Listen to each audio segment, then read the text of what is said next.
안녕하십니까. 26일 월요일 마감 브리핑 시작하도록 하겠습니다. 잭슨홀 미팅이 끝난 다음에 우리 시장도 기대는 했었지만 잭슨홀 호재는 우리와 별개인 것이죠. 그래서 미국장은 급등했는데 오늘 우리 시장 일제 하락하는 모습을 보였고, 아무래도 이번 주에 발표하는 엔비디아의 실적 발표를 보고 움직이겠다라는 심리가 굉장히 강합니다. 그런데 그 심리 중에서도 굉장히 부정적인 흐름들이 나오고 있어요. 그래서 그거 한번 짚어볼 거고요. 잘 올라가던 조선업종이 오늘 일제 급락을 했죠. 지난주부터 파업에 관한 우려들이 좀 나오고 있습니다. 그래서 이 수급들 한번 체크를 해보고요. 지금 시장에서는 제가 일관되게 말씀을 드리고 있습니다. 현금 비중 확보를 해야 되고 해지해야 된다. 그래서 그 전략을 어떻게 이제 여러분들이 끌고 가셔야 되는지 살펴보도록 하겠습니다. 자, 오늘 코스피 지수는 21선 위에서 버티고 있습니다. 그래서 이렇게 급락한 이후 올라가서 지금 단기 평선들 골든 크로스가 나서 지금 정배열들이 만들어지고 있는데, 코스닥 시장은 약간 다르죠. 급락 이후 갔다가 지금 21선도 다시 이탈하면서 어쨌든 수렴 과정으로는 들어가고 있지만 코스피보다는 코스닥이 조금 더 약한 모습을 보였습니다. 근데 수급적으로 보면, 자, 오늘 하루 종일 외국인들은 코스피 시장에서 현물 매도를 진행을 했습니다. 그러니까 하루 종일 프로그램으로 팔았다라는 거예요. 그러니까 오늘 팔 물량 몇천억 딱 정해놓고 일괄적으로 파는 모습을 보였다. 그래서 시장에서 이렇게 매도가 나오면 별로 좋지는 않죠. 그래서 수급적으로 봤을 때는 현물 수급이 코스피가 좀 더 안 좋다. 다만 코스닥은 쭉 매도하다가 막판에 어떻게 됐습니까? 다시 이렇게 들어올리는 모습을 보이면서 일단 저점 매수는 좀 확인했다. 이렇게 이제 우리가 정리를 할 수가 있고요. 외국인 쪽의 매매 동향을 보시면 매수하는 업종들은 밸류업 관련주들, 또 배터리 관련주들 매수 들어왔고요. 조선주들의 일제 매수가 들어갔어요. 보시면은 밸류업 이렇게 매수 들어갔고 배터리도 매수 들어갔죠. 그리고 조선 쪽이 이렇게 시총 상위에 포함되는 모습을 매수 상위에 포함되는 모습을 보여주고 있고요. 매도는 압도적입니다. 삼성전자와 SK 하이닉스를 엄청 매도를 했습니다. 그러니까 2,850억 정도를 삼성전자 매도를 했고요. SK 하이닉스는 2,000억 정도 매도를 했습니다. 그러면 아까 위에서 보듯이 코스피 시장에서는 외인들이 오늘 4,700억 정도 매도를 했는데 이 두 종목만 가지고도 4,800억, 5,000억까지 된다는 거예요. 그래서 삼성전자, SK 하이닉스에 대해서 약간 보수적으로 이제 보고 있다. 이렇게 보시면 될 것 같고, 기관 쪽에서는 기관의 이제 특징은 뭐냐면 자잘한 이슈들이 있죠.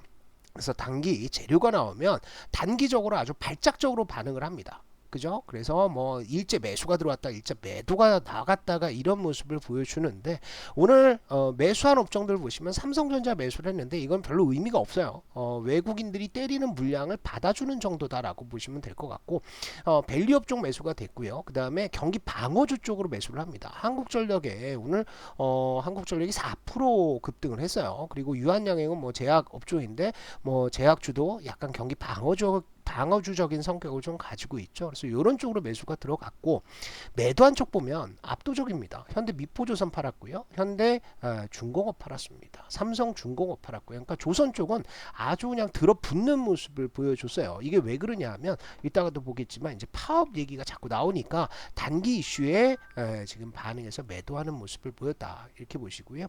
잭슨홀 호재, 그러니까 파월이 지금 고용에 집중을 하겠다. 그래서 인플레이션은 잡혔고 이제는 고용이 더 악화되지 않도록 금리를 인하하겠다라는 것들을 공식화했습니다. 그래서 인하도 25bp 인하를 해서 이게 계단식으로 간다. 아니면 점진적으로 간다. 그래서 이런 식으로 매 FOMC 회의 때마다 내려가는 것이 아니라 이런 얘기를 뺐죠. 점진적이고 또 그 체계적으로 이렇게 이런 얘기를 뺐어요. 단어를 빼버리니까 시장에서는 50bp 인하도 할 수 있겠네라고 생각을 하면서 미국장은 일제 급등세로 마감을 했습니다. 엔비디아도 4% 올라갔죠. 그런데 우리 시장과 아시아 시장은 뭐에 영향을 받았다?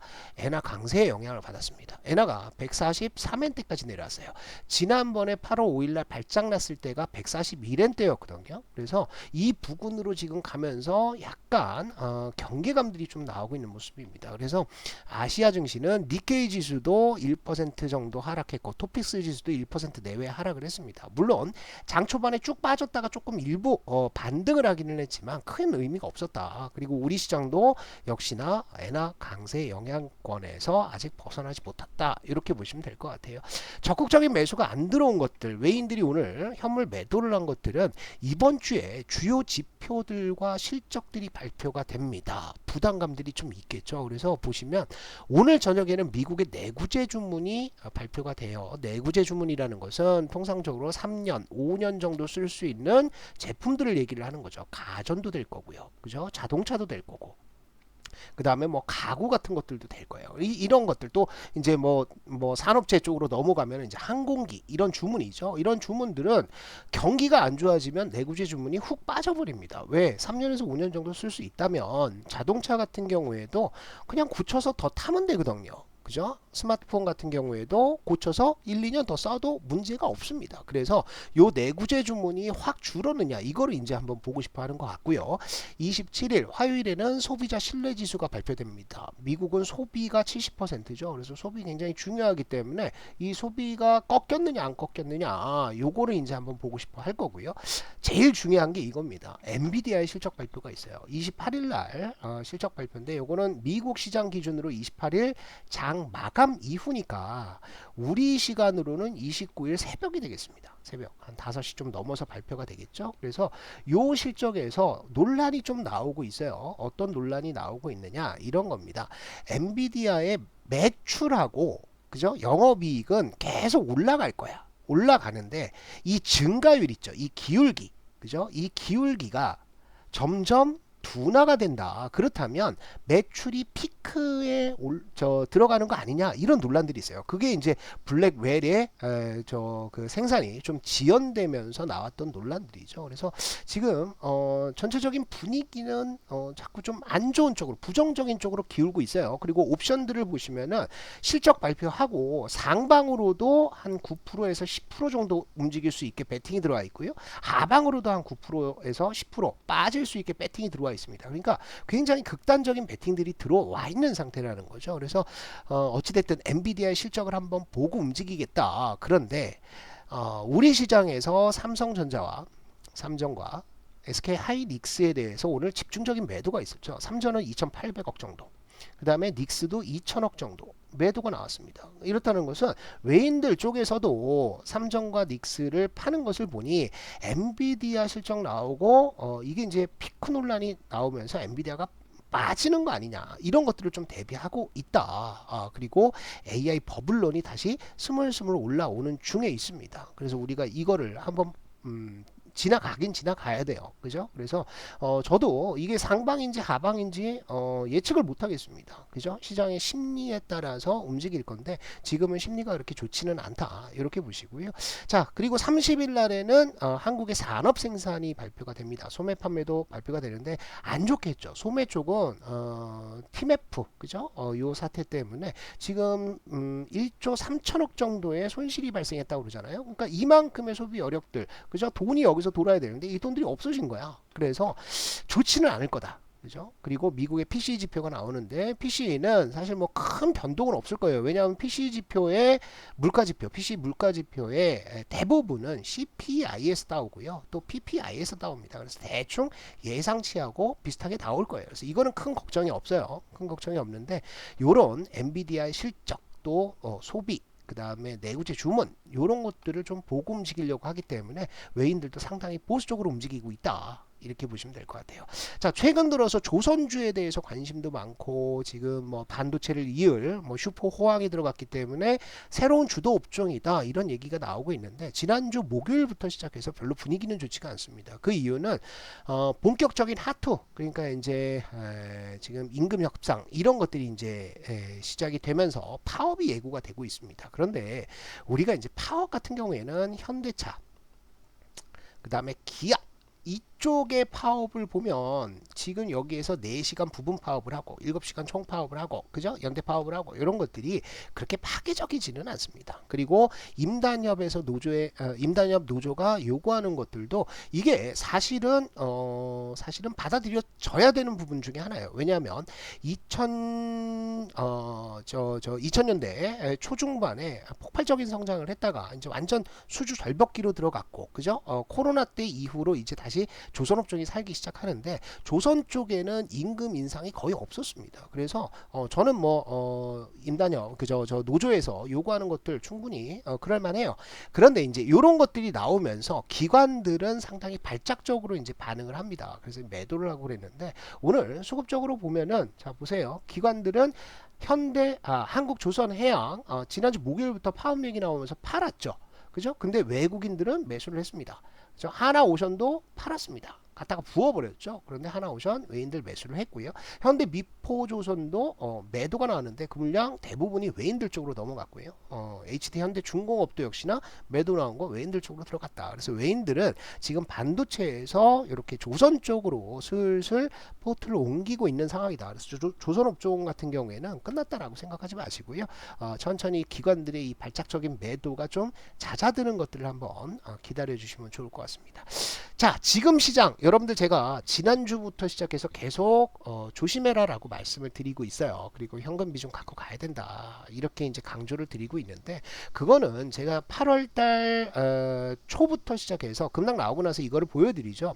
자, 조정이 나왔어. 조정이 나왔으면 기술적 반등이 세게 나옵니다. 세게 나오고 나서는 물량 소화 과정이 이렇게 나온다라는 거예요. 평균적으로 봤을 때. 그죠? 평균적으로 봤을 때 이렇게 나오고 나서 올라간다라는 거죠. 그러니까 이 조정이 어느 정도 기간 동안 이어지느냐. 완전 급락이 나온 이후에 대략적으로 한 25거래일 정도는 수렴하고 물량 소화하는 과정을 거쳐야 된다는 거죠. 그래서 8월 5일날 우리가 급락을 맞았잖아요. 뭐 그 전주에도 맞았긴 했습니다만 5일부터 시작해가지고 25거래일이라고 하면 9월 초예요.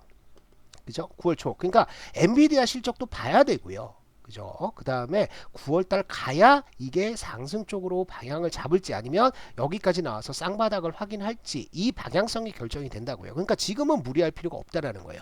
또 한 가지 있죠. 우리 정회원님들한테 매일같이 업데이트 해드리는 이 시장 변곡 지표인데, 이 변곡 지표가 고점 갔어요. 고점에 올라가서 이게 80선 위에 혹은 100선을 넘어가기도 합니다. 갔다가 얘가 꺾이기 시작하면 어떻게 되냐면 이렇게 지수, 요 까만색이 지수거든요. 지수가 조정권에 들어간다고. 그죠? 얘도 여기에서 조정이 이렇게 나온 거야. 그러니까 지수도 조정이 나온다고요. 이 고점 치니까 조정이 어쨌든 나오잖아요. 그래서 지금은 무리할 때가 아니다. 그래서 우리 강한 주식 정방에서는 현금 비중 20% 현금, 그 다음에 인버스를 한 10%에서 15% 정도 해치를 해 놓은 상태입니다. 그러니까 조정이 나와도 일단 뭐 갖고 있는 종목들이 빠지기는 해도 현금 가지고 있고 인버스로 해치해 놨기 때문에 그래도 이 조정권 이거를 버틸 수 있는 힘들이 있는 거예요. 그래서 지금 여러분들 너무 무리하지 마시고 지금은 어쨌든 인버스를 좀 사든 현금을 좀 사든 단기 해치를 좀 해야 된다. 이렇게 이제 생각을 하시면 될 것 같아요.